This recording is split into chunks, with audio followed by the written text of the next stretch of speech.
What's going on, everybody? I'm Dan the Realtor. More than 2 in 5 home sellers are making concessions to buyers, nearly double than this time last year. In the Coach's Corner, applications for new construction properties are up for the 3rd month in a row. We got the DMV Real Estate Report, the Real Estate Hot or Not, and then we're going to jump into the comments section. Welcome to the Real Estate Wire, folks. What's going on, everybody? I'm Dan the Realtor. Mortgage Coach Mark. And today we got a very familiar guest. We got Nick Bush from the Real Estate Explained podcast. What's going on, Nick? What up, though? I'm back. Nicholas. I'm back invading the scene. I came back to let you know. Hey, Nick was rocking a Bobby Caldwell before we started recording. That's the Bobby Caldwell. Yeah, what's his name? Kev on Stage was the one that uncovered He let us know his racial identity, because all the whole time I thought he was black. I don't think that he uncovered it, but I think he uncovered it to like this generation of people. Because did y'all know that you don't remember the group Intro? No. Man, anyway, I'm telling my age, but Intro redid that song a long time ago, and I thought that joint was sung by by a black dude. And then Kevin on Stage. Shout out to you for your history and your research that you did. Well, this is a little bit different episode, because normally we shoot during the day, but for those of y'all watching on the YouTube, you can clearly see we shooting at night. Those who listen on the podcast, you don't have that luxury. But y'all should, because y'all need to be watching this. Jump on. I wonder how my voice is going to sound on the pod if I get a little singing action, you know? Like maybe I sounded good. No, you didn't, and we don't need to even try that today. Don't do it again? No. I mean, good singing is relative, right? No, it's not relative. I mean, it's not Because everybody knows when you hear something good or not. No, Nick Bush's voice is definitely terrible. Yeah. I'll agree with that. But I mean, it's still subjective. Like, To who? Somebody probably be like, "Yo, They might say he's got potential." Who, like grandma and them and whoever it is. They might say I have potential. Have y'all ever watched the Whitney Houston when she sang the national anthem at Super Bowl? Yeah. Have you watched it recently? Bro, it was terrible? No, bro. It gives you chills. Like she really? Rushed it, bro. She skated on the whole national anthem. It's very beautiful, bro. Yeah. You know how hard that song is to sing? No, I don't. I've sung it many times at like military stuff, and so you be singing singing like real singing, or you be like in a choir, like you sing solo? Singing in the choir. So are you going to sing something right now? Like you do your record notes. I came back to let you know. I'm not doing that. Whatever, man. You show up with a drum set. Why you bring it up there, bro? No, but what I'm saying is that I see so many. I ain't scared. I see so many people screw that song up. So it's how it's supposed to go. In real talk, it is a hard song to sing, and because you think you got to memorize. Say, can you see? Give us from. By the dawn's early light. See, that's when people start trying to do all that. And jokers get stuff mixed up. What's so bright? I'm gonna find this video and show it to you. I want to see a video of you singing. Hey. At the twilight's last gleaming, whose broad stripes and bright stars through the perilous fight, o'er the ramparts we watched were so gallantly streaming, and the rockets right glare. The bombs bursting in air. Late night edition, ladies and gentlemen. Through the night, this is the Real that our Estate Wire. flag was still there. Back at the school bus part 2. Oh, say does that star-spangled banner yet wave o'er the land of the free? Ooh. Yeah, I did the Carl Lewis on it. And the home of the brave. Boom, boom. Dang, bro. Yeah. Okay. Yeah. Okay. Yeah. Y'all about to go viral. Yeah. I knew you was a light-skinned R&B singer, bro. So you put that together right there. Right, bro. This man about to take his shirt off, put some baby oil on his chest. Right? No. Shoot up. No, but it is like super difficult, and we way off topic. We weren't even on the topic, but It's a super difficult song to sing.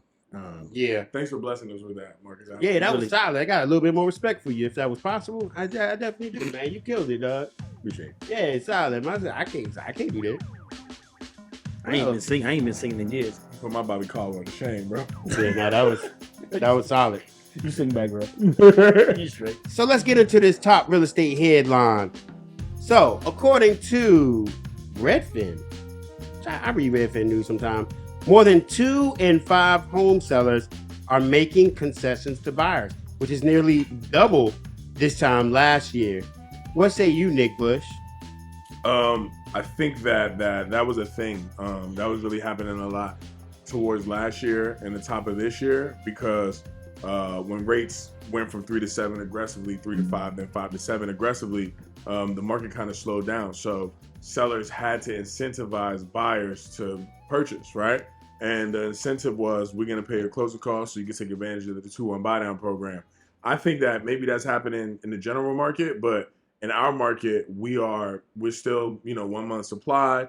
Homes are starting to sell over list price again, way over list price again. So I think actually, from my personal experience and from, my market knowledge of the DMV, buyers have actually accepted the new normal with the rates, and they're back out competing, with no closing costs. And today I actually talked to a realtor in Fresno, California for our mutual client, Mm-hmm. and he said they're at 2-week supply.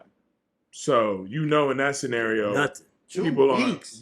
people in Fresno, California. So, with those supply numbers, that sellers are not paying closing costs. So I'm curious to know where that's happening. I don't know if it says it in the article, but Yeah, so this article says home sellers this year gave concessions to buyers 42.9% of the U.S. home sales during the last 3 months, ending April 30th, up from 25% last year, a year earlier, as elevated mortgage rates cool home buyer demand. That's just shy of the 45.6% record in February. So basically, last year was around 25% of the people who were selling their houses were giving closing cost help. Now it's double to almost 50%, 42%. But that data goes back to the end of April, right? Which is recent, I guess. Yeah, I mean, over the past 3 months, yeah. that's amazing that, and I think we kind of called it like, yo, this is the time to, like, if you got burnt out over the past 2 years from, having to compete against 17 offers and go over your appraisal gap and, or having to create an appraisal gap and go over the list price and removing your home inspections. A lot of people, I think Zillow was talking about, 70% of the people who bought without a home inspection regret that they had to buy without a home inspection. So now, I mean, as much as people hate it, the pain of increased interest rates, it's actually job like doing his job, which is leveling out the market and making it a little bit more even for buyers and sellers. So it always does. Because, on one side of the seesaw, you have super aggressive interest rates, 2s and 3s, and you have 40 people looking at homes, and you got all these deals coming. Y'all are realtors, and y'all had to look through how many contract offers to figure out what was the best one, and you burn out, in terms of doing that over and over and over. And then you got on the other side, when the rates go up, now it's, you have less offers, but you also have to be more strategic and how you present. And now you're saying you got 40% of people that are, which is funny to me, because 40% of people are still getting money for closing costs. Dude, that's amazing, bro. It is great. And I think it goes against the narrative that, the market's in trouble and that there's about to be a crash. I think that goes to the exact opposite, which is, now sellers are kind of like realizing like, this time, or if they missed the wave 2 years ago, and like maybe they should have sold 2 years ago, didn't have the opportunity, now they got to sell. Now they're like, all right, well, this joint been on the market for 135 days. You know what I'm saying? You gotta come up off of something, And I think I know you're gonna say something. You brought something out that that I was thinking of as soon as he started talking about it earlier about the executed 2-1 buy down, right? So you raise the price $10,000 more, get that money back from the seller, and that participates in this 43% number. But it's so funny that you know how we're in a copycat world, copycat industry, or whatever. Like you Mm. see one person do something, then everybody will start to put on social media. When was the last time you heard date the rate buy the house or marry the house? Or when's the last time you saw? Remember when that first came out? I was like, yo, I hate that. Yeah, like, you it's got just so cheesy quick, corny. yeah. And It then was the same thing, cheesy. everybody talking about the 2-1 buy down. That was like that hit for like Yeah, the 3-2-1 and the 2-1. but this shows that even as recently as last month that the money's still coming from the sellers to be able to execute that. So don't be discouraged because you can still get some money. Yeah. Execute a 2-1 buy down. I mean, I and think get a every cheaper single payment for a contract couple years. that I've written so far, I got closing costs up. Like I'm throwing this slam in there. What you doing, Nick? You see it? You know, it depends on the situation. I mean, I have a house under contract right now where we didn't ask for closing costs and we won, but we did home inspection today, which is another important thing that's back in the contract that wasn't before. Yep. And we found a lot of stuff in the home inspection, and we're about to ask for the seller to pay 3% closing costs. So it's kind of like we're just negotiating them inside the deal versus outside of the deal. And so I think that. But were you planning on doing that? Because that's kind of like. Well, what I was planning to do, so it was a flip. The house was a flip, so you just never know what happened. Like, did someone really flip this thing, or did they try to get in and out? And they just bought the house 4 months ago. So to me, I was like, that's a really quick flip. You know, it's in Virginia. The house is I looked at the comps, and they were overpriced. And so what I felt like could happen, and we're the only offer. So what I felt like could happen, the agent was expecting two other offers, but we won quick. We kind of beat speed and quick close. But I'm like, okay, this will appraise low, right? And so I always tell my buyers, like, there's an outside the deal negotiation and there's an inside the deal negotiation. Your real estate agent can be very valuable inside the deal because outside the deal, you're talking about terms and price, right? But most people are only focusing on price and closing costs. They forget that if I get the home inspection in there, if I get the appraisal in there, right, and I have leverage to negotiate credits for you at home inspection that can turn into dollars. And then if the house is overpriced, if I feel like it's overpriced and the price is low, then you can also get you can get a discount, quote unquote, on the price there. So for this house, I felt like, okay, this will appraise low. I'll negotiate at that point. But when we discovered stuff at home inspection, I was like, oh, we get to ask for some of these closing costs. And you're not at a point of appraisal just yet. You're getting ready to go into that next. Yeah. So it's inspection and appraisal. So I do my inspections quickly so we can figure out like what's in here. And get it out of there. With this article for me though, what this says is 42% of people are getting closing costs. Last year, top of this year, the messaging from us, real estate agents, lenders was like, hey, we know that you don't like the rates now. Charge it to the game. These are the rates now. The benefit is you can get your contingencies in and the seller will pay your closing costs. And by the way, that buys the rate down, right? And there were some people that couldn't get like out of their own way into a house, right? And now we get to find out, well, 42% of people were taking advantage of that knowledge. And then we still have to come on here every episode or every week we have to tell someone, the market's not going to crash. And it's like, at this point, 15 years after 2008, right? If you are a buyer or a seller at that point, if you are a buyer or if you're interested in real estate and you think the market is going to crash, you are literally like praying to the wrong guy. Because there's just no signs that that's going to happen. So you need to just like move off, like do a hard stop off that position. Talk about something else. And just realize that that's not going to happen. Here's an argument that I heard from a guy that lives in my neighborhood, and I'll describe him as eccentric at best. But he did make a good point. One of his many points that he made that I actually thought might have been kind of valid. He was saying, basically, that due to the pandemic, a lot of people were working from home, right? Mm-hmm. Everybody was working from home. And a lot of these people they were working for a year or 2 years or whatever, and then they moved. Like a lot of people from New York, they migrated, right? A lot of people moved down to Florida, a lot of these different people in Arizona.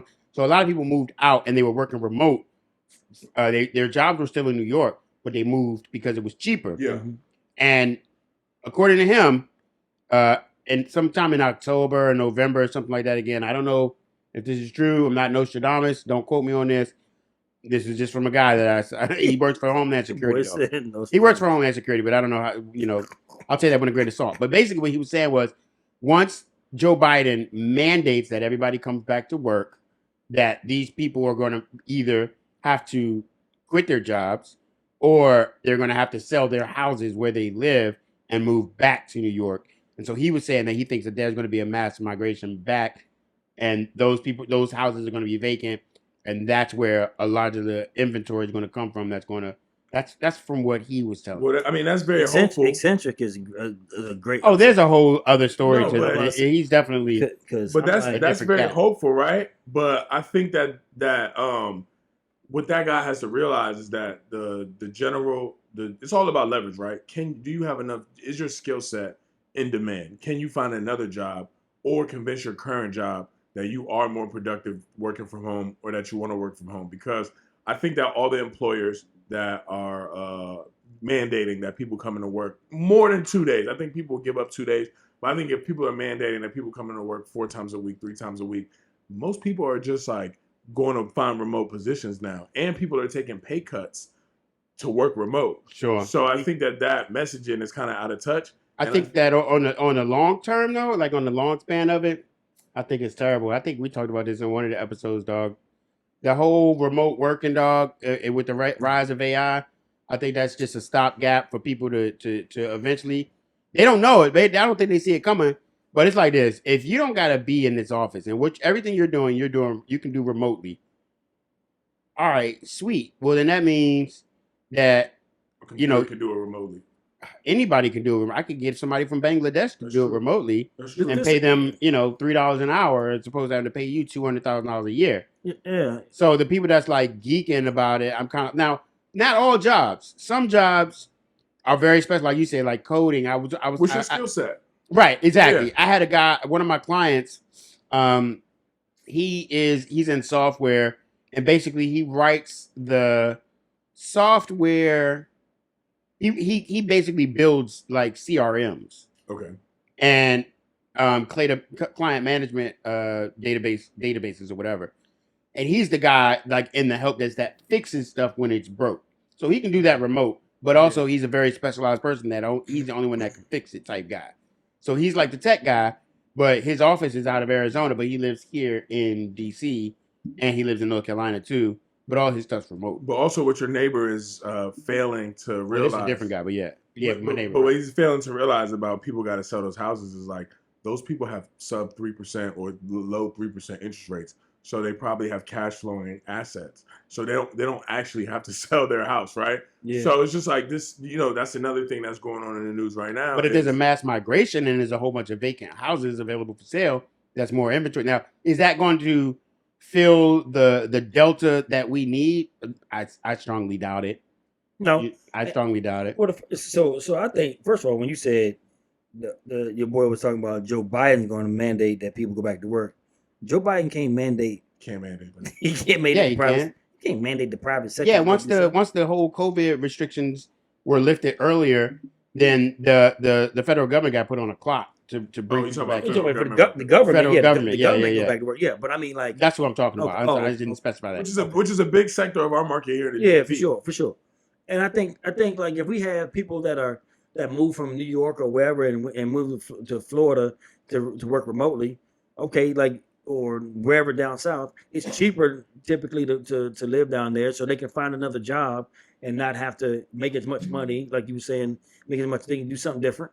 But then if they got to go back to the DMV area or wherever the federal sector is, then now you got a lot of people trying to cram into, the they got to come back a limited amount of supply. Mm-hmm. But then that just means that okay, well, not everybody's gonna be able to. Everybody's gonna be looking to buy, but everybody's gonna not be able to buy, and now we get into this bidding war again, and then it spikes it. Our market is insulated in a lot of ways that nobody else's market is. So there's this other real estate agent. His name's Byron Lazine. I don't know if you guys follow him on the gram. He has a podcast. It's kind of like it's more like agent focused, right? Like it's consumer information, but also like, hey, real estate agents, this is what you need to explain to your clients.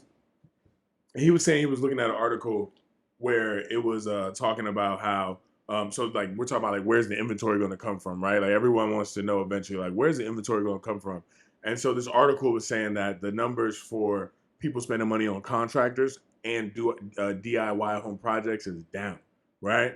And so what that indicates is that what we think is people bought their house sub 3% interest rate, they're going to start renovating their house and stay there long term. Well, since people aren't doing that, what it kind of indicates is that people actually don't plan on staying in their houses long term. They plan on waiting for the rates to hit 5%, which everyone is optimistic. Like the messaging we get in is like rates will hit 5% eventually, and that's like acceptable to be like, okay, I can move from a 3 to 5. I can do that, and I'll sell my house. So I think that we'll really be able to see what inventory is going to do and what the market is going to do once rates creep towards 5%, because then that gives a buyer a reason, like that gives a seller a reason to say, okay, let's move up at 5% rate. It's not too expensive. And that might be where the flood of inventory comes from, you know. Yeah. And we were talking about over 8 months ago, 7 months ago, that rates would trend back towards the mid to high fives. Rates have gone the opposite direction, mid to high fives by like the end of the first quarter. Yeah, which is where we are right now. I never thought that. Well, I was saying that. I think a lot of people were saying that. Yeah, but that's where we were believing that. I didn't see it happening trending towards. Well, I mean, if they're trying to get inflation down to 2%, like we need a lot more pain. We over 7 now. Yeah, I mean, we need a lot more pain before we get down to 2%. That I think a lot of people aren't really willing to endure, because that's I mean, for real estate agents, we're pretty much Gucci either way. People are going to buy or sell, but for people that because the thing is, we got too many jobs right now, and we got to lose a lot of jobs. We have to lose a lot of jobs in order for them to be like, all right, we're in a recession. We're going to ease on some of these rate hikes, and then they'll start lowering the rates. But a lot of people got to lose their jobs. That's the only thing that's keeping us afloat right now, is that we got a really freaking strong jobs market. And irrespective of what people say, if you want a job in this country, we got way more vacancies than we do people trying to fill it. Yeah, that's true. I think that like everyone is trying to game the system, right? Everyone's trying to figure, and you should be trying to figure out where your advantage is, pick your spot, whatever. But the real estate market has just showed us that you cannot game this thing out. You cannot predict, because it was recession talk. Now we got too many jobs, right? So like that didn't happen, Then it was like the inventory is going to come from here. And it hasn't happened yet. Rates are gonna go to 5, and buyers will get back in the market. It's just like, yo, if you want to like come to terms, and you do a good job explaining this, right? If you want to become, if you feel like, okay, owning my home is better than renting. If you just understand foundationally, like I should be a homeowner, and I want to be a homeowner, figure out like get in where you fit in, right? If you can't buy a single family house, go in a different asset class, condo, row house, different area, right? Just get in the game, because the way you benefit from real estate is having it, and then being able to make a move when the market does shift. You don't want to be in a situation where the market shifted. Now you got to make the move.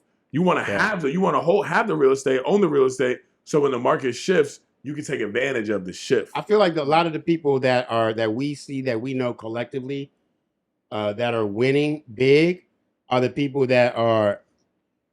I think a lot of people that are in real estate right now are speculating. Like it will be like a day trader or like Bitcoin speculators that are trying to get in and out and try to time the market. Meanwhile, the steady eddies just buying properties once every 2 years, 2 or 3 properties a year, not really tripping off. Oh, when should I? And then yet again, 10 years from now, we're going to be hearing those complaints like, oh man, I wish I'd have bought back in 2023, where the steady eddies, like the guys that aren't really making a bunch of noise, they're just quietly buying stuff. They just keep buying no matter what the market, because they know that, it doesn't really matter when you buy. It's how you buy, the strategy that you're employing over the long term, and taking like I said, the steady eddy approach, and not speculating, trying to figure out when to get in and out. Just get in. And whatever phase you're in, understand the strategy that you're going to use to buy in the current market. And then buy when what you want is available, then that's when you buy it. So if you don't see anything on the market at 7%, but if you do see something on the market that you do like at 7%, go ahead and grab it. As opposed to waiting for the interest rate that you're looking for, and then going out there and trying to find the inventory that you're trying to find in a 2% market when everybody else is out there, as opposed to not even shopping in the 7% market when what you want could be right out there. You grab it and then you refi. I think, unfortunately, you're an Instagram financial guru that told you to start an LLC and then go buy a G-Wagon, so you can write the whole thing off, and then use the NACA program to buy a 4-unit and leverage that 4-unit to buy a 26-unit. I think that they explain that to you with no nuance and no requirements. And y'all are listening to those people, y'all. Yeah. You gotta chill out. Like you don't start you starting the LLC going to the bank and being like, hey, I want some financing for a G-Wagon the next day. Yeah, everybody that wants doesn't business work, credit. you know, like you got to pay that business credit back. Yeah, like yo, Like you can get a business line of credit. There's so Your many. business got to be profitable in order for you to pay that straight back. Yeah, There's so many different like, dudes pointing like tips to getting 10 credit cards, with $50,000 limit. But You got to pay that back. Dude, I was sitting Your there business like, will go bankrupt. I was But like, you got $100,000, $200,000. Now, don't get me wrong. Having debt on your business is okay because you're paying it back. I get it, but like for most people, just grab you a spot. Like that, we did a whole show on LLC culture back early. That was an early joint. The LLC culture, where it's like, yo, I'm trying to do this and trying to, like you said, like trying to game the system, yo. But I got a question for you, Marcus, before we get into the coach's corner. Or maybe we can do this as a part of the coach's corner. Okay, let me pull up my. Let's jump into the coach's corner. Jump. So, I know we wanted to talk about about the applications for new construction, and I definitely want to talk about that. But Yep. Nick brought up something when he came in before we started recording about the 40-year mortgage. I'm very interested in that, and so maybe coach's corner we can talk about the new construction, and we can also I want to hear your opinion on what your thoughts on the 40-year mortgage that's popping up. I start at the second point. So 40-year loans all of it is like a tool. I mean, you got so many loan options and so many tools. In 40 years, it's exactly what it sounds like. Your payment is spread out over a 40-year time frame. You will pay principal and interest. Those extra 10 years don't help as much as one might think. It's always good to run the numbers and match up a 30-year mortgage beside a 40-year mortgage if that lender offers them. I do offer them. Don't do many of them. Do you like them? No, I don't like them. Why you don't like them? The rate is higher on a 40-year mortgage. There's some way you gotta mitigate the risk. The rate's higher, but the monthly payment's lower. It can be. It can be. Well, also, man, and I know you're gonna go in depth about this, but the average first-time home buyer today is 36, either 33 or 36. But I think 34. 34. So it said 35 last week. 35 last week. So you got to think 40-year mortgage. And obviously, you could pay your mortgage off earlier. There's ways to do that strategically. Yeah. Make the extra payment, pay bi-weekly. You pay it off 7 to 8 years ahead of time. But you got to think about the tool, right? So let's just say you're a regular person. You're gonna just buy one piece of real estate, and that's gonna be where all your wealth is. You buy at 35, you pay your mortgage off for 30 years. At 65, which is the retirement age, you retire, you own your real estate, and you have no mortgage or whatever you want to do with it, right? Now just imagine you put another 10 years on that thing. You paying a mortgage for another 10 years. That's 75. But I think the idea is to get the 40 years so you can get in, and then when refinance. Yeah, then you refi. So I haven't had any clients in 20 years that have gotten a loan and kept it for 20 years. There's nobody that's in that original mortgage from day one. So most people the stats show that you're going to change the original structure of your mortgage within the first 10 years, guaranteed. It usually is somewhere between that 5 and 7 year window. And when I say original structure, meaning you either refinance it or you add a home equity line or a second mortgage to it, or you flat out sell it. So let's think about it. Somebody trying to get a 40-year mortgage is because, I can spread my payment out over longer. That means that person is just trying to find a way to get in the house, just like you said. Mm-hmm. But then when they get in the house, when this market changes, and the market is going to change within the next 12 months, they're talking about mid-2024, we're going to see. That we know for sure. Yeah. You're going to refinance it. So if you get in the 40-year, cool. But you'll be in the 30-year, maybe in a conventional. You might, because the rate will drop a point or a point and a half or something like that. You won't be in that thing long. Yeah. So I don't really mess with them like that. But it's always good to match numbers up. Go on to the Google machine like Dan talks about, and match up 40 years versus 30 years. Yeah, and just increase the rate a little bit. Weigh your options, whichever one works for you. Weigh your options. Mm-hmm. Don't go to the Google machine. Start at the Google machine. Go to the lender machine. That's a fact. That is a fact. Go to the Google machine and find Coach Marcus and Field Group. Yeah. Also, if you watch on FieldMG.com, feel free to like, subscribe, and share this content with anybody that you might think is dope. So, what about new construction, Marcus? I love new construction. Applications are up. Yeah, up. They're up 4% year from this time last year, and they've steadily increased in the numbers over the last 3 months. So we've had an increase of people that are not buying privately sold homes but they're going straight to your Lennars or Stanley Martin, Ryan Homes, or whoever you might go to, and they're walking in to the sales agent, finding their lot, picking out their design options and the elevation, and then going, and building that house takes 6, 9, 12 months to build. Now, the key to this is when you go to that builder, these builders will say, will you talk to our lender, and we've got some incentives. And there's incentives. Those incentives can be helpful sometimes. I had a person today, one of my boys from church. Shout out to you, Jermaine. VA, a strong loan. VA is a strong loan. If he goes through this particular builder, they'll give him like $15,000 to go with them, which is amazing. So I say, look, let me look at it to make sure that there's nothing hidden in here. Because if there's nothing hidden and they're going to straight up give you $15,000 to give you the same exact loan that I'm going to give you, and if they have a better deal than what I'm offering you, then absolutely go with them. It doesn't make sense for me to try to just keep it because you're my friend. And would you say most times, like the local lender, like it's hard for you to compete with the builder? Not always, because some builders are only giving a couple of $1,000s. But what they can't do is beat me on the depth of product. They can't beat me on service. Can't beat me on speed. But because I'm not a company that's basically owned by the builder, that's how they do it. It's all the money's in house. They got 15. Yeah. And I mean, like sometimes you go for a listing appointment and like, hey, I'm gonna go with Redfin. All right, I mean, Redfin is garbage. Like you're gonna be passed around. Yeah. It's not really a 1%. It's really 4%. You're just paying 1% to the listing agent. You're still paying 3% to the buyer. Yeah. So I mean, why don't you just give me 5? Yeah. Then you can get a better quality agent as opposed to like just kind of like an a la carte service. But some people want that. Some people that works for people, and I think there's room in our industry for like discount brokerages. Yeah, it is. And then there's room, for more a la carte service. There's room for more concierge service, and then there's room for more like personal touch. I know for me, I like a personal touch. Like I don't care about the cheapest price. I don't want the most expensive stuff, but I pay for convenience and I pay for customer service. Yeah. And I think a lot of our clients that like John like similar. Yeah, and there's some things in this market that, or any industry, you just can't beat. I mean, treating people like people and like really like relating to them with good service experience, like that's priceless. I mean, that counts for so much. Probably 50% of the transaction in a lot of situations. But I will say this in terms of the new construction. I think that if we go back to what we were talking about before, I think these new construction numbers are going to increase because we were talking about people working in more remote capacity and these buildings sitting vacant. You're going to see these builders with a lack of inventory. We're going to go to this. We're going to have to go use this commercial space and flip it. If you can zone it residential somehow, it's going to be a lot of condos being built. Yeah.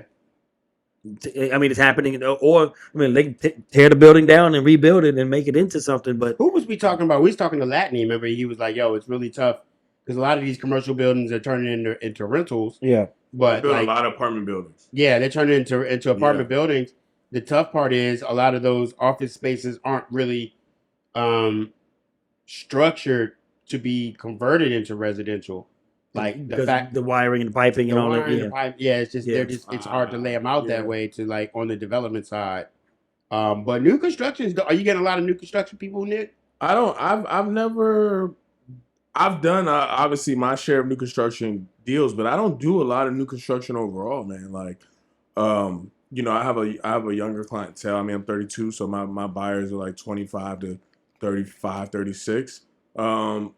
But I don't have I don't have like 10 new construction buyers a year. I might have like 2 or 3.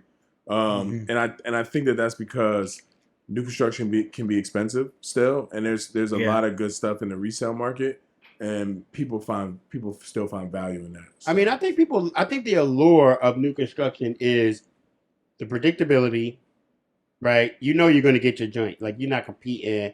You set your move-in date. Ideally, if it lands on that date, most of the time it don't, but somewhere around, within a week or two of the actual projected move-in date, you're going to get your place. So I think a lot of people like that because it's easy to plan, and they make it kind of simple. We're going to give you your closing cost credit, so they automatically throw that in there. You ain't got to fight for that. I think one of the drawbacks is, like you said, the price. I mean, I think if you want kind of like a unique house, you ain't really going to get that in new construction. Yeah. But it is a good investment. I mean, because I mean, you could rent a new construction house. So it's like, also there's levels. new construction is a really good investment, like Orion Homes, Lennar Homes, et cetera, is because they're always attractive. They're easily rentable, like you said.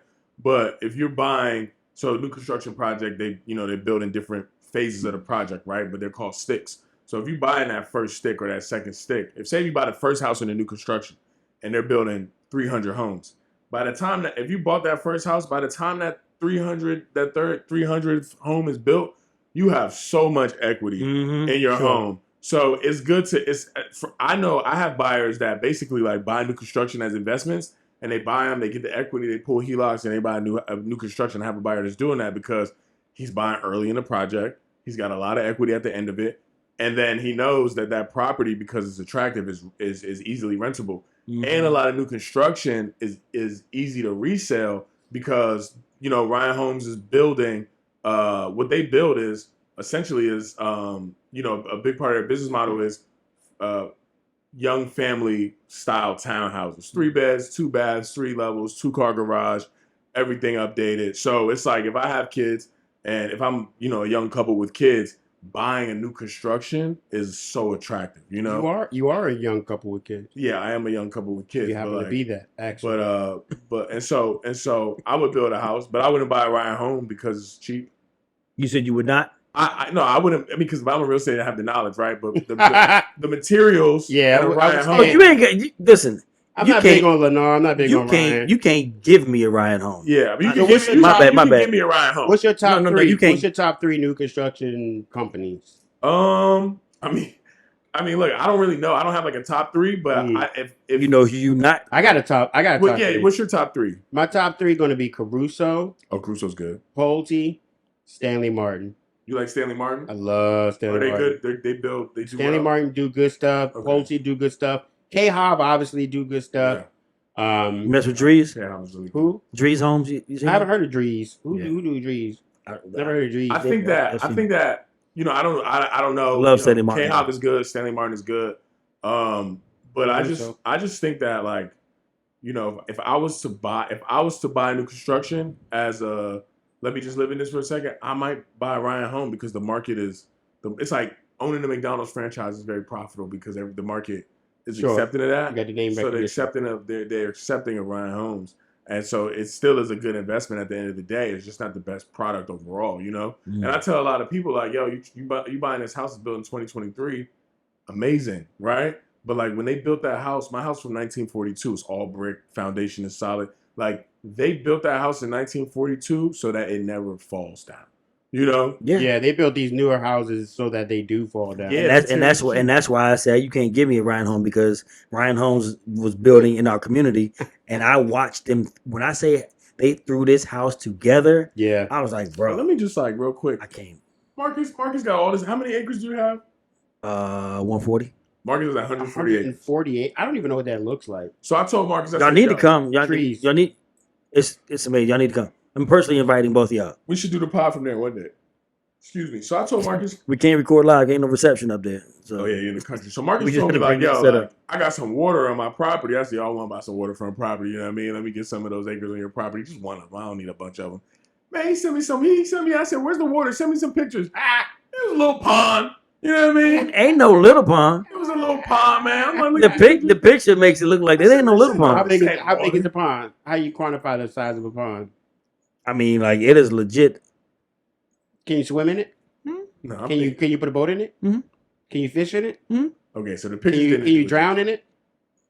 Yeah, I'm pretty sure. I mean, I guess you can drown in it. I've never gone to the bottom. But in the bathtub. It's a freshwater pond. The water that's flowing into it is spring water. Mm-hmm. So the pictures didn't do it justice, because I'm thinking I'm gonna have like a nice water view. I thought a pond had no outlet from other water sources. I thought it was just like its own. So the way the guy, it was a pond there, and the way the guy that owned it before us, on the property before us, he was in construction, so he was able to manipulate the streams that are coming from up higher on the mountain and from another area in the mountain to make them converge in one spot.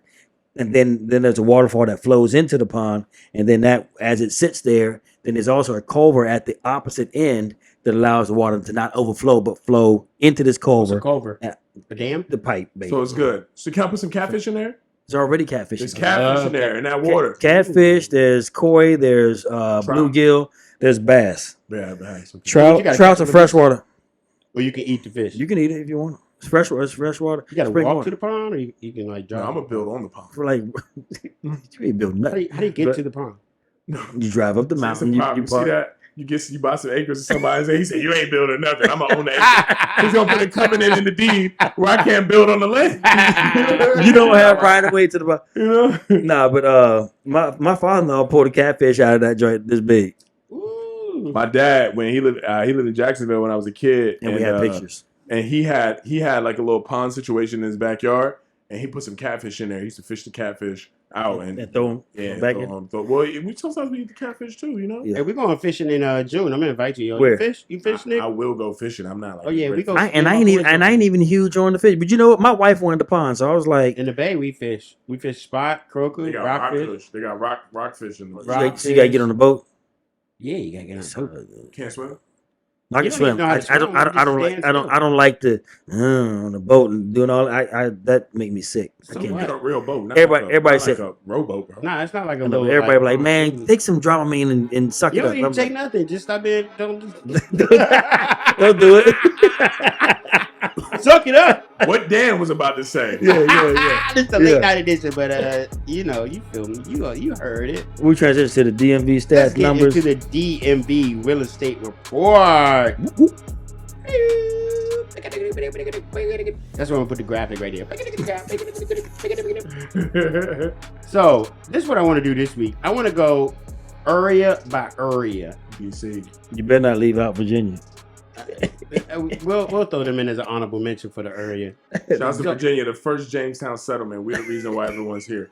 All right, this is awesome. Thank That you. boy went on a field trip and now he knows up. I fell asleep during history class, but I'm best, sure. best state in the great. country. You know. Okay, good for you. Shouts to California too. So Washington D.C. Let's go through median sale prices. I want to go through some median sale prices that we can keep it moving. Montgomery County median sale price in 2023 is $600,000, up from $587 last year, 2.2%. shouts to waiting. You're paying 2% more. Stafford, right? Yeah, exactly. Basically, Stafford, $489,000 average sales price, down 2% from this time last year. You can get a USDA loan to Stafford too. Culpeper, but yeah, you can. Culpeper. Culpeper, you can get a USDA loan in Culpeper. Culpeper too. Mm-hmm. Culpeper is up, 15% from this time last year. Culpeper. A lot of Average people sales price moving of out. $475. Yeah, a lot of people. A lot of building in Culpeper It too. is. There's a lot of family. What's Fauquier families doing? that got long-term properties out there. They just keep passing them down. One of my clients, he bought a house in Culpeper, and he saw the joint on Zillow, and it turns out he actually was a family member of the person who sold it. It was like his great uncle or something Really? like that. Yeah. Look, Jamal, we did to get the equity. Was that you? Oh, let me shut up. So I thought we did the gift to equity with Jamal. Was that Ian? Maybe it was Ian. You ever been to Culpeper? I have been to Culpeper. It's out there. out there. You passed my house to get there. Probably. I saw it. It's 30 minutes past my I house. remember when I was like a growing little- up and they little was, shack. saying like school closings, you know, and Fauquier County. I used to be like, where is Fauquier County? Listen, it rained hard. We were going to get out of school. Far County. Far Clear County. Prince FAU William County. Prince William, Virginia is down 1%. Let's get to Prince George's County, which is Can I get a Fauquier? the best number? county. Falkville He was trying- he was County is 500,000. They are down 8% from this time last year. And Prince George's County, Dang. the greatest county of all, is up 5%. And Charles County, Maryland, is down 1.2%. Are we skipping over Fairfax County? Oh, you want to go to Fairfax? I'm Yeah. just trying to read them. Fairfax and Loudoun, number one. It's like the most important counties, Fairfax and Loudoun. Fairfax is up, but only 0.7%. Because they don't have no inventory to It's see. stable. It's a stable Yeah, place. it ain't that much inventory out there. What's Loudoun County, 700,000, down 2.7% from this time last year. Down 3%. It just speaks back to there's opportunities in the market. You know, It speaks to real estate is hyper local, and everybody you really have to look at your local market because there's different factors that influence everybody's market. There's no Mhm. there's no national real estate market Right. that's like, oh, this is happening to everybody in the country. No, everywhere is different. You can go to Cali and you getting price decreases. You come to Fauquier County, you getting price increases. And So that's you why gotta pay it's attention to local dangerous. That's why it's dangerous to make decisions based on the national Correct. market, the national Correct. news, because real estate is hyper local. And I mean, we rattled off counties, but there's many cities in those counties Yep. where real estate is more local. Yeah. And then there's many subdivisions in those cities Yeah. where it's even more local. So making decisions based on what's happening nationally in the real estate market is always going to put you in a bad situation, or you're not going to be really like equipped with the best knowledge, because you need to talk to your local real estate agent, your local lender, to really get an understanding of what's going on in the market and then the products that your market from a financing standpoint offers. Yeah. I'm dropping a lot of gems on here Yeah, today, but I'm killing it right now, you know. He on here like he auditioning.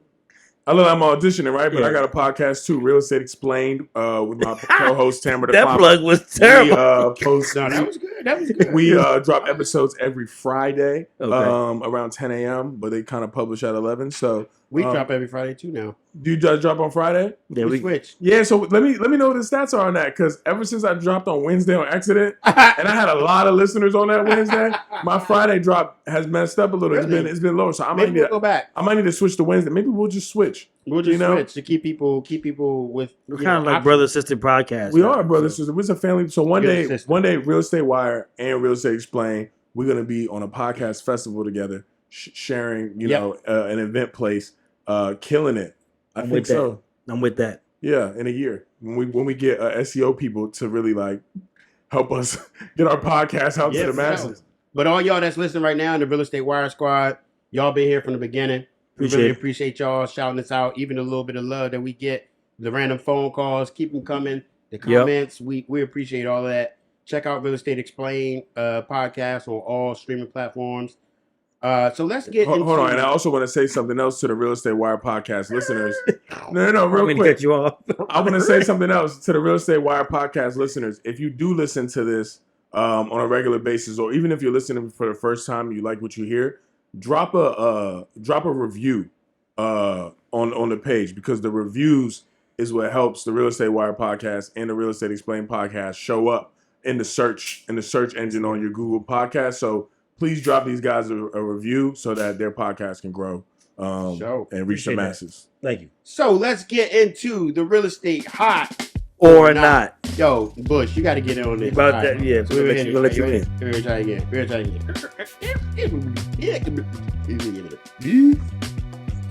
So let's get into that. Was from Ace Ventura. Y'all some bad. I know. We were just waiting for you to get through it. You know what I mean? I'm surprised you saw that movie. Yeah. Go ahead. I was allowed to see that Relax. movie. To my mother's chagrin, I watched it. It's chagrin. She was like, "Arr!" I was like, I got it. So then, ever since all the 7th grade, I just swore up and down I was Jim Carrey. Like, I used to walk down the hall. Please, Dad. I Please don't tell me that. I was like Jim Carrey for a whole year and a half, 2 years. My parents were sick of it. Like, stop playing. So let's get into the real estate hot Or not. Yeah, that was solid, brother. So you got the what you got? Yeah, so we're gonna continue with this one guy to go. Okay. All right. Okay. It's gonna be hip hop based. We'll start off with that one. Doing cereal. Oh, we're gonna get to the cereal. So wait, what do I have Something to that do? You're gonna say something and I say hot or not? No, we're gonna talk about like one of these jokers got to go. My hip hop Okay, knowledge. okay, let's do it. Let's do All it. right. Yeah, You'll be able to participate. The rest. Let's hit it. Jay-Z and all that he's done. Dr. Dre and all that he's done. Diddy and all he's done. Or Baby Birdman and all that he's done. Birdman. One got to go out of Jay-Z, Dre. I don't think you can take Jay-Z and Dre out of that. No, that's the question though. I'm taking Diddy out. You taking Diddy out and all that he contributed? I'm taking Diddy out, bro. But I got to take Birdman out. I'm taking Birdman out all the way. Are you taking Birdman out? Yep. Bro, let me tell you who the best. And you can take Lil Wayne with him. Lil Wayne with him? Nah, Gone. we can't do that. Mixtape Lil Wayne? Let's not I go don't that care far. nothing about Lil Wayne or none of Let's them. not go that far. Mixtape Wayne. So you can't I take Birdman out. ain't a Wayne fan. Birdman gave you Wayne. No, we're not talking about all that they put on. That was the question. You mean and everybody they put on? Hold on. Let me just tell you. And all that they contributed to music. Hold on. Let me just give you first. I'm gonna give you first. They gave Lil Wayne, super legend, mixtape Wayne. No one's done it better than him, right? And you about to tell your Then you age, got Drake, right? Drake is the new current killing it, right? But if you take Birdman out, If you say juvenile. there are two Negro spirituals that are so important to our culture, right? I know juvenile. The first one is Cash Money taking over for the 99 and 2000. Yeah. We cannot remove that from our culture.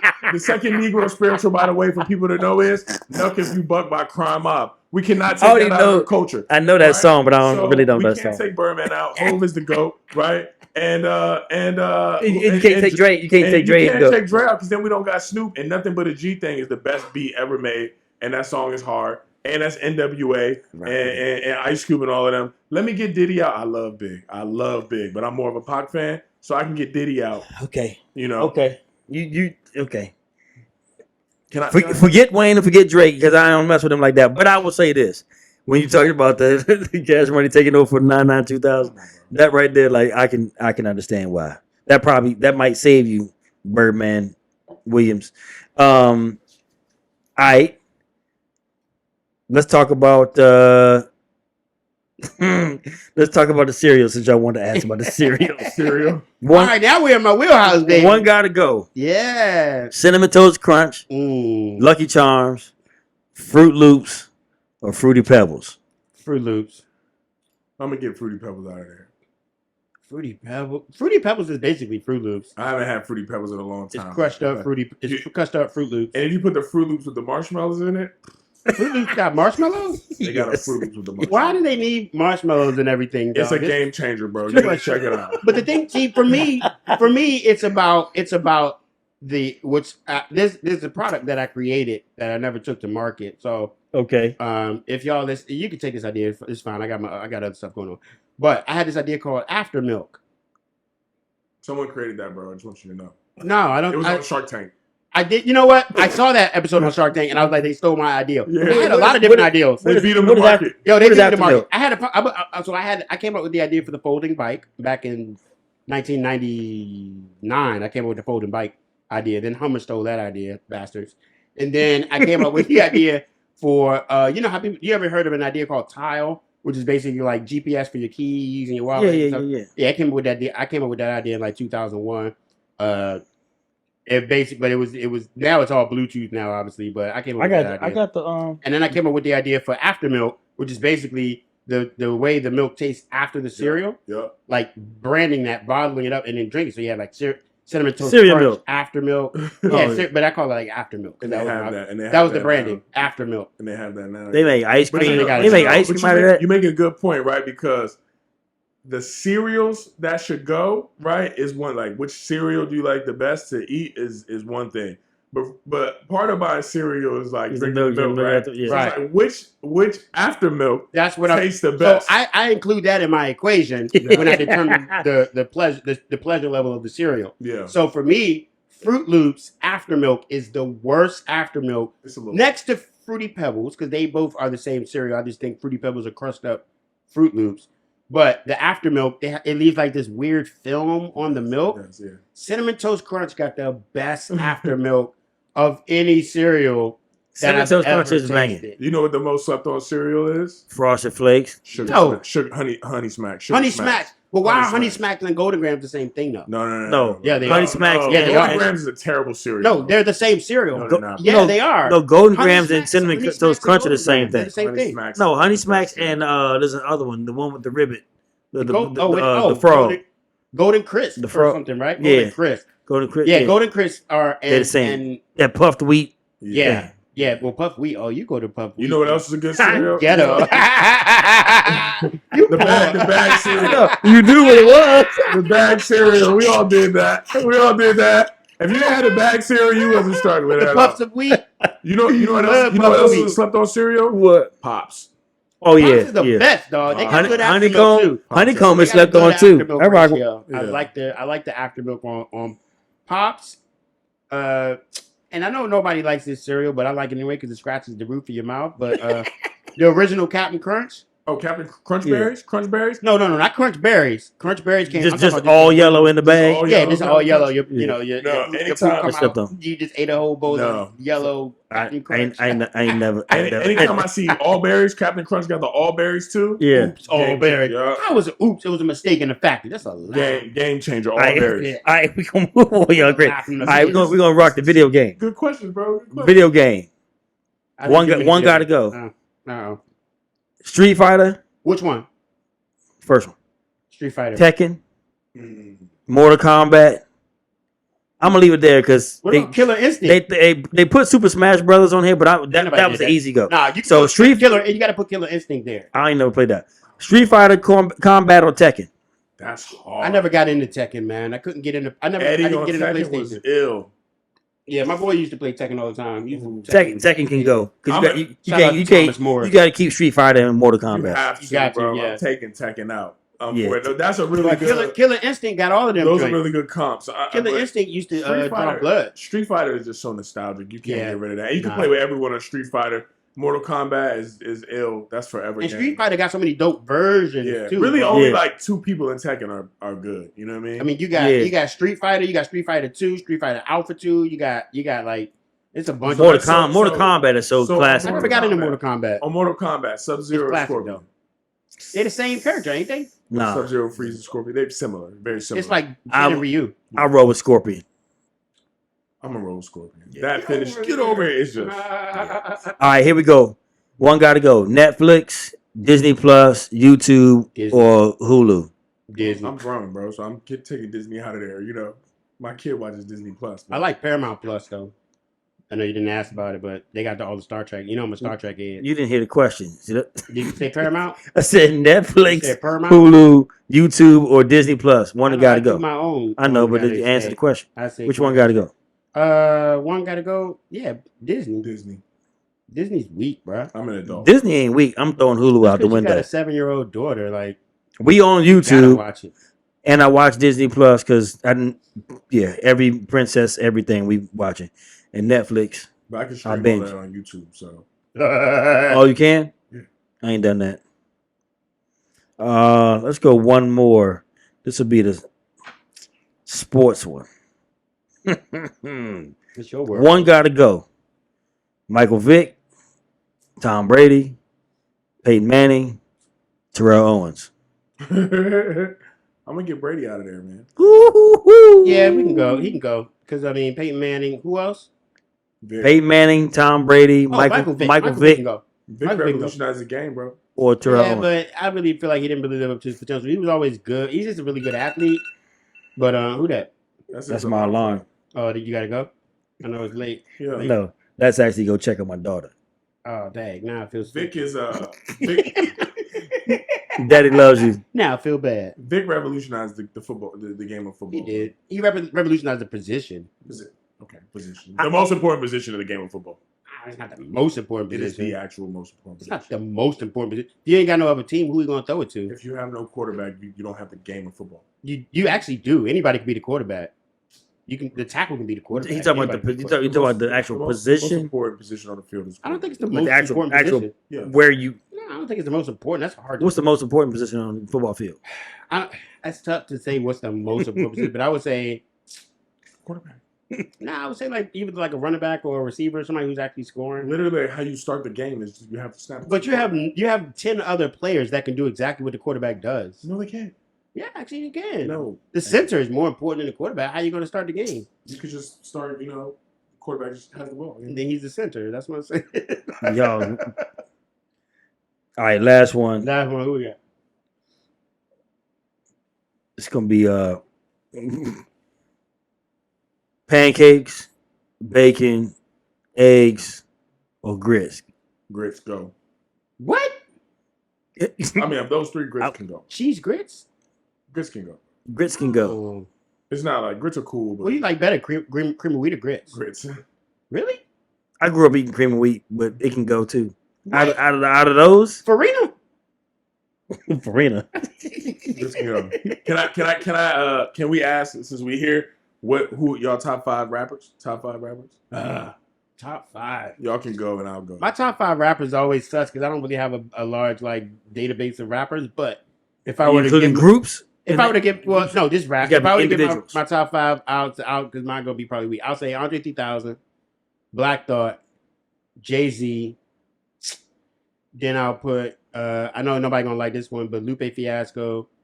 Then I'll throw in I'll throw in Lil Wayne just because I like him a lot. that's a strong 5. And I'm not talking about order, just a 5. You know, Just so, a 5. Yeah. Did I say Jay-Z? That's you said Jay-Z. Okay. That's a really that you know that group of people. They all make sense together. Like that's your zone. You know, Lupe's hard too, bro. Yeah, Yeah. he's a beast. I like Nas, Jay-Z, 3000. You said no groups.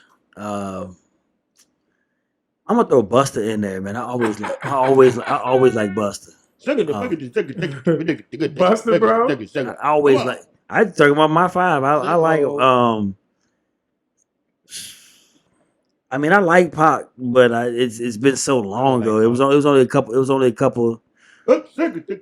Yeah. So that's it. Nas, Jay-Z, Pac. What did I say? I said Buster You said Andre 3000. and 3000. All right, well, let me give you like the elite group. Okay. Of people, right? Yeah. Your 5's gonna be the number 1 the real seed, top probably. 5 here. Yeah, the real top 5. Oh, okay, all right. It's really a top 4, and then 5 is interchangeable. I'm gonna explain, right? It's Hov. So why you just ain't 6? Huh? No, You just because said 5 is 5. I'm gonna say 5, but my 5 can be interchanged. So it's Hov, Wayne, Nip, and Kanye. Those are the 4. Oh, 4 Kanye. solidified. They got Kanye gets an honorable mention. You cannot move those 4 around. Those are the best 4. Those are my favorite 4. In that order? Not necessarily in that order. Okay. You know, I'll let you go. Hov, Wayne, Ye, and Nip. You right? put Nip in there. Yeah, Nip is hard, and then 5 is interchangeable because Ti lyrically, Ti is a monster, right? He has he slept on. Ti, Yes. Ti, but then you can go Ross. You gotta have Pac in there, right? Yeah, Pac could Ross. be 5. You can go Chains, 2 Chains. 2 Chains is I can't. hard, and then But- Gucci, right? So the 5 is tough, bro. You know, You were here, and then when them last 2, I'm just like, for me, I'm Who the like, last in Gucci and Chains. yeah, Come on, especially, Chains. when you hit Gucci, I'm like, Bro, Gucci is Gucci, bro. it's just, Gucci Yeah. is Gucci, bro. Gucci's that guy, bro. You can't sleep on Gucci, bro. I'm snoring. Yeah. He just gonna keep saying it. So those 5. I'm sleep. Yeah. Yeah, I'm knocked out. Yeah, drooling. Dramamine. Well, he listens to Lupe, so he's not gonna like Gucci, bro. I'm Narcolepsy, knocked out. sleep. Ambien. If you listen to Lupe, you're not listening to I'm Gucci. sleeping church. Type of sleep. Good sleep. Sleeping school sleep. I'm sleeping during the altar call. I bet 4 like my people Sweat through my clothes. in the sleep. masses. What? I bet I got the most elite 5. 4, and then I don't think. I mean, because I don't think any of those rappers can even see Lupe Fiasco. So I'm like, But Jay is 2 on Chainz all 3 of our can't- lists, so you can take that out. Lupe Right? Fiasco. 2 Chainz can't Voice see crack. Lupe Fiasco. Gucci can't see Lupe Fiasco. None of them can see Kanye. So And ain't none of them willing to battle Buster in a one-on-one I don't battle. really like Buster. But that's fine. But he's he like that's Twister. fine. Like okay, if you No, don't no, like no. Buster, you may as well say Twister. no, he don't always rap fast though. Kanye has 5 classic albums straight up. No, Kanye is irrefutable. Okay, so college dropout, late registration, graduation. 808s. That's a classic to you. 808s is a classic. Hell yeah, that's a classic. My Twisted Dark Fantasy is that a Open classic? Time. I'll give you that one. Watch the I'll- Throne. I didn't like Buster. We No. don't include that one because that's with Jay. Watch Yeah, the Throne. I didn't like that And Yeezus is I ain't never Yeezus is listened. hard, bro. Uh, So he got 6 classic albums. Excuse me. did you ever? No, I rock with Ye, but did you ever listen to that album that he did when he was in Wyoming, and it was the Yeah. the one Scooby Doo. Yeah. Yeah, it was trash. Kids, it was trash. I forget what it's called. It's a Kanye album. It's trash. Mhm. Oh, Pablo's hard. The Life of Pablo. That's Pablo's Pablo. hard. Kanye don't miss for real, Hey, bro. And you gotta think Jesus about is right? King is dope too. And, I forgot about Jeezy, bro. I used to hit the kitchen lights. No, no, cockroaches not everywhere. Jeezy. Jesus Hit the is kitchen King. lights. Now it's marble floors everywhere. Forget Carter Carpenter. The roof on the coupe gone. Give a damn what you say. I'm the I truth. I can't do none of them. Bro, I used Bars. to hit the kitchen lights, cockroaches everywhere. Now I hit the kitchen lights, it's marble floors everywhere. Ooh, That's how he bars. starts his album, bro. Bars. You know what I mean? Jeezy like the recession. Bars. Tay and Neo could have done that. TM 101 classic. Wow. And who were we just talking Oh about? yeah, if you try to jump on the real That estate was wire that was he podcast, talking about Jeezy. Jeezy, bro. He could be in the he's Jeezy? one of the 5 interchangeable too. Jeezy. No I'm way. good on Jeezy's that. a legend, bro. 5 interchangeable with them? Jeezy's a legend. No way. Jeezy, yeah. Come on, Nick. The more you talk, the worse it get. So No way. I'm hip hop, bro. You don't know. That I know you can't I'm put hip-hop, Jeezy bro. in that 5. Yo, I'm hip hop. You sleeping, bro. Bro, how you go? You sleeping, bro.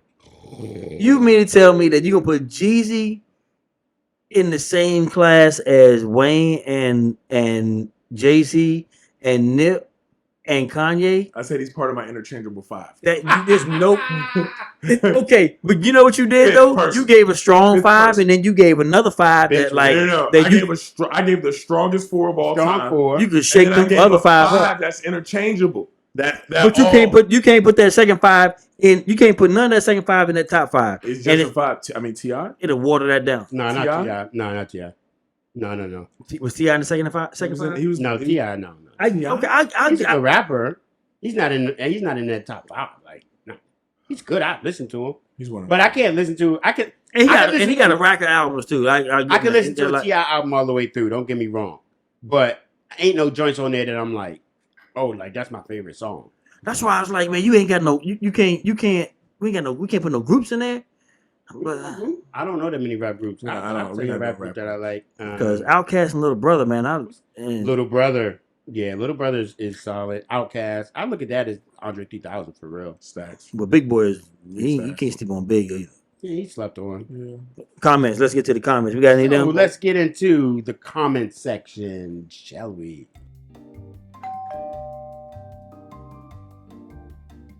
We shall. So on the TikToks, and if you have a comment on any of our content, feel free to drop a comment in below, and your question may be the answer, the question that we answer. Shout out the person that commented too. Shout out to this is Jeremiah Cloud, and basically Jeremiah Cloud said, Oh, is that the one you did earlier? It says this may be a dumb question, but what and who controls real estate prices? The man. And that the Illuminati. No, all right. So that's a really good question, and it's a complex question, but we're going to try and distill it down to its like real estate most basic like explanation. But the real estate prices are basically controlled by supply and demand, and they're influenced by by interest rates. Yeah, I mean that's like the right answer, right? Supply and demand, buyers and sellers, right? And what the rates are doing, how people can qualify. But I would just say overall, like in a simplistic way, the inventory controls the real estate, right? How much inventory we have, how much supply we have, what type of inventory we have, right? I think that's important, right? What's on the market? How long has it been sitting on the market, right? But these all tie back to supply and demand, and I think the rates don't control the market so much. I think that's a moot point. I think people right now are caught up in the interest rates because of there was such a severe shift, right? But overall, like people are always gonna buy and sell regardless of interest rates. Now, it could be more or less people regardless of interest rates, but I think the overall inventory, what's on the market, how long it's sitting on the market, is what dictates how people operate in the market. Would you say? I love that feedback, by the way. And would you say that the homeowners essentially dictate? I would say that. I would say because I was thinking like now the homeowner as agent, a homeowner. If I'm the homeowner, and and let's say you're my agent and you're the listing buyer's agent representing somebody else, like if I want to sell my house at a certain price, you can advise me, but at the same time, I may be like, nah, I don't want to do that. I mean, you could. I mean, so that's really the kind of the answer. It's a multifaceted answer because do the homeowners control the list the sales price? But if they put it too high and nobody buys it, then who's controlling the price? They still ultimately have buyers. control as to whether or not they drop it. They have control if they want to buy it or not. But so then it's the buyers who control if they want to buy it or not. Right. So So if I don't want to drop my price, then it ain't going to sell. and you're telling me, and you be like, look, we want to sell. We think you are eligible. We like y'all, but he don't want to drop his price. You could actually convince your buyer in whatever way and be like, look, he ain't trying to come down off the price. And we got the appraisal gap. You got different ways that we can, make this work. Ultimately, like I'm sitting in the seat of, I'm not gonna sell it for whatever I don't want to sell it for. But that's like an ideal situation for a seller. But that's why I say it's the inventory, because if you're the only house, if you're only game in town, you're only house on the market, or you're one of few, then you kind of dictate. Like you have leverage in the market because people, you're gonna get supplies low, right? They're not a house on market, so you're gonna get a lot of buyers. But if you're a seller, you're on the market, and we're at 9 months of supply, you really can't make you really don't have the leverage to make that decision. So, but what controls? But here's the question: what controls inventory? Just the amount of homes on the market, right? Supply, right? And what controls homeowners' decisions as to whether they're going to put their properties on the market or not? I think equity position. Most of all, equity position, because the 5Ds, 4Ds. What is it? Yeah, the five Ds of death, divorce, diapers, dollars, and downsizing. Well, those are the reasons people have to sell, right? Five of the reasons people have to sell. But if I have death, divorce, diapers, downsizing, and I forgot the fifth one, but all of that is important. But if there's 10 months of supply, which indicates like the market, that's how much supply was when it's a buyer's market. Regardless of that, I don't have that much leverage as a seller because there are a lot of houses on the market, right? Yeah, I mean, but what influences the fact that there's a lot of houses on the market is the fact that the interest rates have gotten to a place where people are saying, okay, I want to move. Well, I don't think that's true, because people think right now that the interest rates are high, right? But that's subjective, and that's really the feeling, because rates are low. 7% is the average, and correct me if I'm wrong, 7% is the average interest rate. Yeah, historically in interest America. Rate is relative. If this is my first time buying a house, I don't care about what interest rates were in 1980. Like that you could say, yeah, average over the course of the entire history of real estate in America. Oh, it's average, but for me, it ain't average because I wasn't even alive to experience that. Yeah, but the interest rate is irrelevant. The mortgage payment is what's relevant. It doesn't matter if your interest rate is 50%. If you can afford the mortgage payment, then you can buy the house, right? So I think interest rates are actually like an irrelevant point. And it's just I mean, they may be irrelevant to. I think that it feeds into the emotions. I think it feeds directly into people's pockets, because it's like, I mean, what's controlling the prices? It's a bunch of factors. If your house is priced too high, it don't matter what you want to sell it for because nobody's going to buy it. If the interest rates are too high, that influences people's purchasing power. And again, like you said, inventory is important. And I think that kind of goes hand in hand with where the interest rates are. I think the overall question, which was a tag on another question, which was another gentleman said, well, real estate agents are pricing houses too high. And it was just like, well, we're the least controlling factor of the home prices, and quite actually the opposite. We're usually trying to like moderate cats and be like, yo, you're gonna wait. Like, I don't think nobody gonna pay that when all your neighbors are selling at this price. So I just want home buyers to know the way a listing agreement works, which is the document that allows me to list the property. Is the seller says, this is what I want to sell for, right? And then we kind of consult. We say, here are the comparables, et cetera, and then we pretty much can put the price that we're going to sell for in a listing agreement. The seller has to agree and sign, and then that's how the price comes about, right? Like that's one of the ways the price comes about. So really, it's the sellers almost dictating the price. We get the opportunity to consult them on what we think the market is doing, right? But at the end of the day, if 100% of the sellers said, well, we want to sell, 75% over the market value, like there's not really that much I can do as a real estate agent except say, okay, all right, let's go sit on the market. And I mean, if you're working with buyers, it's the same thing. It's like all you can do is advise your clients and say, hey, does this house fit in your budget or does it not fit in your budget? If it does, let's submit an offer. If it doesn't, let's see if we can either bring them down or you got to find another house.